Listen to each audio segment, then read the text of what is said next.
The HOA thought they could push around a quiet woman. They thought they could trespass, intimidate, and threaten her into folding.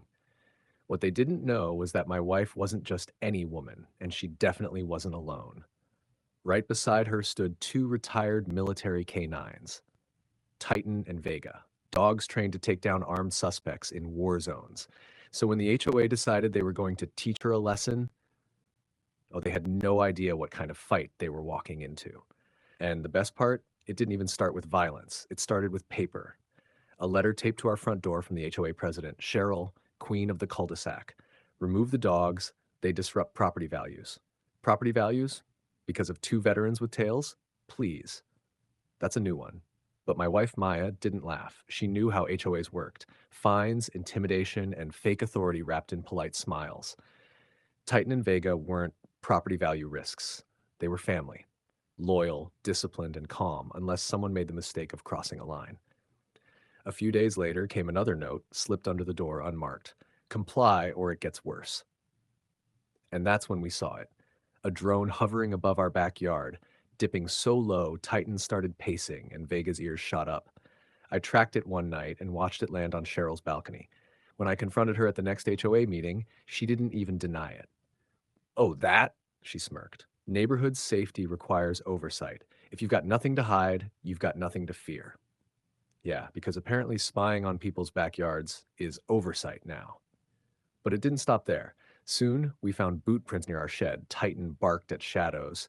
Then came the so-called compliance officers. Four men with clipboards quoting laws that didn't exist. Fake codes, fake authority, real threats. That's when it hit me. This wasn't about dogs or fences. This was personal. Cheryl wasn't enforcing rules. She was building pressure, pushing us toward a breaking point. And trust me, that breaking point was coming faster than she ever expected. Before we go any further, drop a comment with where in the world you're watching from, and don't forget to subscribe, because tomorrow's story, oh, you'll want front row seats for that one. It was a calm Saturday morning. Blue skies, kids riding bikes, neighbors trimming hedges. The kind of peaceful weekend that makes you think maybe life in this neighborhood isn't so bad. But then the HOA rolled up.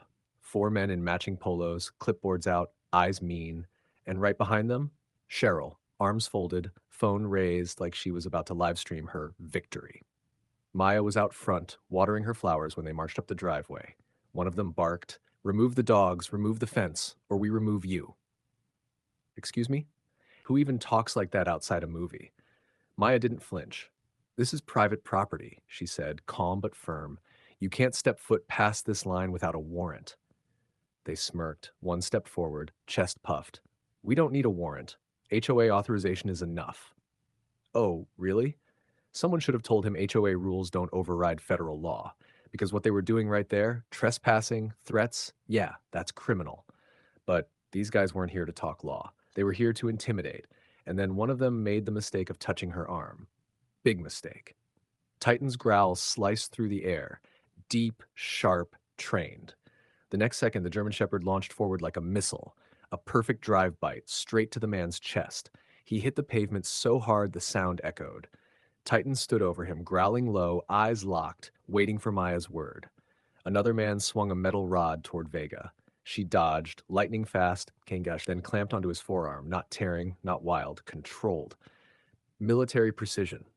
"Call them off," Cheryl screamed, but Maya didn't panic. Her voice was calm, commanding, "Vega, hold." The dog froze mid-bite, still pinning the man but not harming him.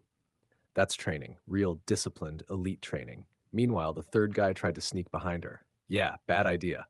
"Titan, drive!" The shepherd spun, charged, and slammed into the man's ribs. Boom. He went down hard, groaning in the dirt. Neighbors poured out with phones, recording everything. "Call the cops!" someone yelled. "They're trespassing!" another shouted. And you could see Cheryl's face change. That moment she realized this wasn't her show anymore. But the real twist? Oh, it hadn't even hit yet. Because the second those cops arrived, she tried to play victim. By the time the sheriff's deputies rolled in, Cheryl had transformed into a full-blown actress. Tears. Shaky voice. That whole damsel in distress performance. "They set their attack dogs on us," she shrieked, waving her phone like a prop. "These animals are weapons. I demand they be destroyed." Meanwhile, her so-called team, the same guys who stormed our property like wannabe commandos, were sitting on the curb, clutching bruises and pretending to be half dead. Yeah, real convincing. Maya clipped both leashes onto Titan and Vega. They sat at her side, steady, quiet, alert. Not growling, not pacing, just pure discipline. And honestly, that calm, it spoke louder than Cheryl's fake tears ever could. One deputy turned to me. "Sir, what happened here?" "Oh, I'll show you," I said, handing him my phone. "Everything's on video, from the moment they trespassed to the moment my wife was attacked." He hit play. The crowd, neighbors, kids, everyone, watched in dead silence as the video rolled. Cheryl's crew storming our driveway, the threats, the shove, and then Titan and Vega stepping in exactly as trained. The deputy's jaw tightened. He didn't even finish the clip before lowering the phone. He looked straight at Cheryl. "Ma'am, you and your associates are under investigation for criminal trespass and assault." Her face drained of color. "That's not true. HOA rules authorize." The deputy cut her off. "HOA rules don't override state law. You had no authority to enter their property, and you definitely had no right to lay hands on anyone." Boom. You could almost hear her ego cracking. She tried to pivot. "Then they'll have to put those beasts down," but the deputy shook his head. "Wrong again. California Civil Code 3342 exempts dogs defending their owners from trespassers committing crimes." The crowd gasped. Cheryl's jaw dropped. And just like that, the power shifted. The queen of the HOA turned into the neighborhood clown. But oh, it gets better. Because the next thing that happened, let's just say, karma didn't wait long to clock in. Cheryl's meltdown hit full speed. Her hair was a mess, her phone still filming as if that would save her reputation. "You can't arrest me. I'm the HOA president." The deputy didn't even blink. "And I'm enforcing state law, ma'am. Turn around." Click, handcuffs. Right there on the sidewalk, in front of half the neighborhood. The crowd erupted. Phones up, neighbors cheering, and even the mailman slowed down just to watch. Her compliance officers? Yeah, they got cuffed too, whining louder than her dogs ever did. Maya stood back, calm as ever, one hand resting on Titan's collar, the other on Vega's leash.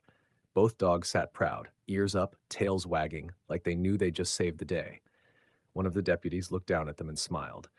"These aren't attack dogs," he said. "These are heroes." You could see Cheryl's face twist. "They bit my men. They should be put down." "Wrong again," the deputy replied. "These dogs defended their handler from criminals. They won't face consequences. You will." Boom. That was the end of Cheryl's reign. As the cruisers pulled away, lights flashing down the street, the neighbors broke into applause. Someone even shouted, "Finally, justice for the good ones." Maya knelt beside Titan and Vega, giving them both a tight hug. They leaned into her, calm, loyal, like nothing had happened. And in that moment, it hit me. These weren't just dogs. They were family. Soldiers in fur.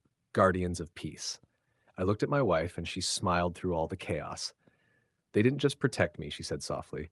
"They reminded everyone that family stands its ground." The neighborhood was never the same after that. The HOA's fear tactics? Gone. Cheryl's little power club? Disbanded.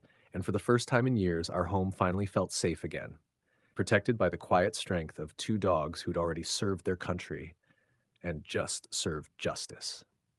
So yeah, if you ever think you can bully the wrong person, just remember Cheryl's mistake. Because in the HOA Karen stories, karma always has perfect timing. If you loved seeing justice served, hit that like button, subscribe, and share this story, because next time we're diving into the HOA that tried to evict a veteran and got roasted in court.